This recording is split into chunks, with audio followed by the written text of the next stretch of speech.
So in my own personal journey, when I was coming out of my dark night of the soul. By the way, if you'd like to share a little bit about that before we go into it, I mean, your dark night of the soul and that journey, I would love for you to touch on too. Sure, yeah. It gives good context for where this understanding came from. Yeah. Like you said, I grew up pastor's kid, deeply religious, devout Christian, and wanted to follow in my dad's footsteps to be a pastor one day. Actually did, became a pastor for 1 year, had an awakening out of religion at 23 and was like, I don't believe in any of this stuff anymore. Total identity crisis. Who am I if I'm not a Christian? You know, every single friend I had or had ever had was Christian. All my family, everyone I know is Christian. So it was like immediate exodus from my life. Yeah. And that's what the universe needed to do for me, right? Is just isolation. And so I was all alone. I don't believe in this religious God anymore. I'm pretty sure Jesus existed, but like I guess I've been deluding myself, thinking that I've been having this relationship with Jesus. Became a closet atheist for a few months, started reading near-death experiences, like 30, 40, 50 a day, just obsessively. Because I'm like, if anyone knows the truth, it's these people, right? And that gave me some hope and assurance again that no, there is an eternal truth. There is a source. And we can call that source God if we want. We could call it the Tao. We could call it whatever. But it's real and you are one with it. Okay, that's what I needed to hear, right? So from there, I just jumped into like all the Eastern stuff, Buddhism, Hinduism, Taoism. And I got married at 23 years old and to my Christian ex-wife. She was 20 years old. We were super young. And then after I left my religion, we just kind of went like this. And so got divorced at 26. Again, everyone in my life thinks I'm a heretic and a cult leader and stuff now. So I have no friends. I'm living back in the Bay Area, working at Google as a personal trainer. And if you know anything about the Bay Area, it's not conducive to making friendships. It's like everyone's in their little bubble, going 100 miles an hour to and from their tech job, back to their 12th story apartment, me being one of them. So I had no friends, all alone, divorced. Everyone thinks I'm a heretic. I'm getting hate messages on Facebook and Instagram every day from former Christians accusing me of being evil and stuff. So I had just a lot bearing down on my soul at that time. So I went through this severe depression of just life is hopeless. There's no reason to live. There's no purpose. And that's what drove my intense spiritual seeking. So I spent about 4 years just every day, am I going to make it through another day? That kind of depression. And my vice was to just read enlightenment texts. Like these texts give me some hope that there might be some escape from this hell I'm in. And that led to an experience at 27 where I was listening to an Eckhart Tolle lecture. On my break at work, I'd go up to this balcony above my gym, just listen to Eckhart and watch the clouds pass. And I had like a little bit of peace during that time of my day. So I loved my lunch break. And one day, the planets aligned or whatever. And I'm sitting there listening to this lecture, and Eckhart is sort of mocking things that ego says to us in our head. Things like, if only people would recognize how special I am, then I would truly be happy. And then he laughs, his Eckhart laugh, and the audience laughs. And so I was just listening, and he did like 5 or 6 in a row, and then a big pause, and then another one. And I was just laughing each time because I was increasingly recognizing like, he's nailing it. This is exactly what my ego is saying to me every day. And I sort of laughed myself into a realization, which, laughter can be a very potent way to realize something. Mm-hmm. I literally laughed myself into enlightenment in that moment because I just saw the nature of what was really behind that truth, which is that all is one. You are eternal. There's only one being in the universe. Everything is that one being expressing all the stuff we say we know, but I knew it perceptively, right? I actually experienced it, and it was just absolute bliss everywhere I looked. And so I'm in this samadhi state at work, and I have a client in 20 minutes. So I float down to the gym, and I'm like ready to train somebody. And their first comment was, "Wow, Aaron, you look really happy." And I said, "I am." So that was a 2-week experience in that state, unbroken for 14 days. So I literally was given this like free sample of enlightenment. And many people have experiences like this, right? But I woke up 14 days after that, looked at my phone, realized it was 2 weeks that I'd been in that state. And the first ego thought came back online, which said basically, wow, I wonder if I'm enlightened. I wonder if this is my permanent state of consciousness. So now there's an I who's claiming this state, right? And from there it unraveled and my ego came back, and then the depression eventually was back tenfold because now I'd actually tasted what heaven was like and then got thrown back into hell. And so hell was even worse with that contrast. And the hopelessness was even worse of like, I don't want to live a second in this state knowing that that state's available, but I can't get back there. I'm stuck here. So I just, my entire life outside of spiritual growth became meaningless to me. I was a full-time fitness model in San Francisco, competitive bodybuilder, personal trainer. I was in all this vanity in my life. I completely stepped out of it after that. Quit my modeling gig, dropped out of the show I was prepping for, like couldn't have cared less about that stuff. And every waking second of my day was just devoted to how do I get back to that state of consciousness? Part of this process, and it's easy to attach yourself to an ideology or a dogma or a religion on the path of first wanting truth, and a lot of people get locked in that energy for a lifetime, and many lifetimes in different forms, whether it's a cult leader and, some sort of cult or a religion, which is essentially a very similar thing. It's a bedfellow.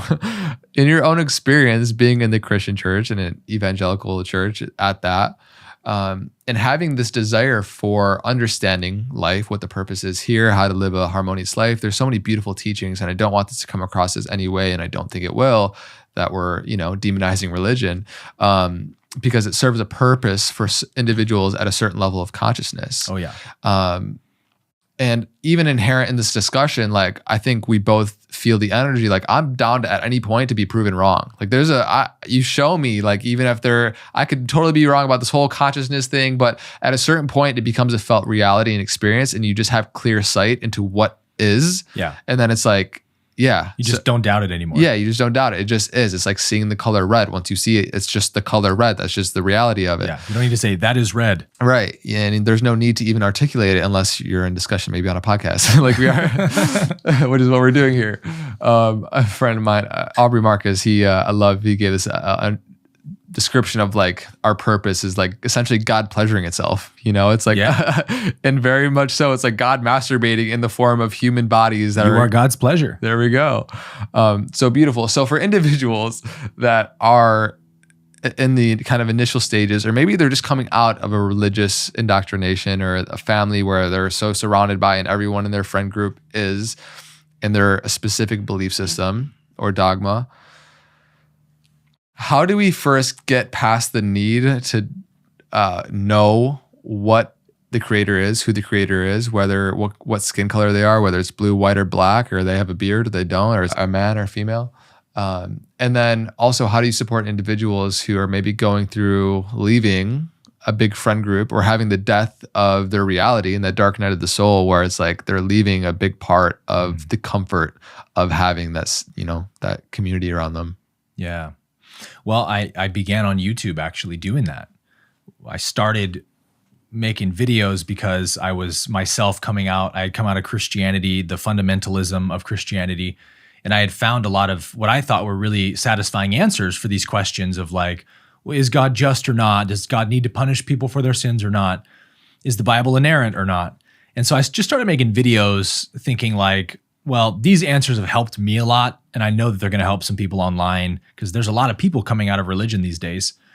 And that's where my whole journey began. So I never even anticipated to be a teacher or be a YouTuber at all. It was just like, this is my current passion. I'm just going to follow it.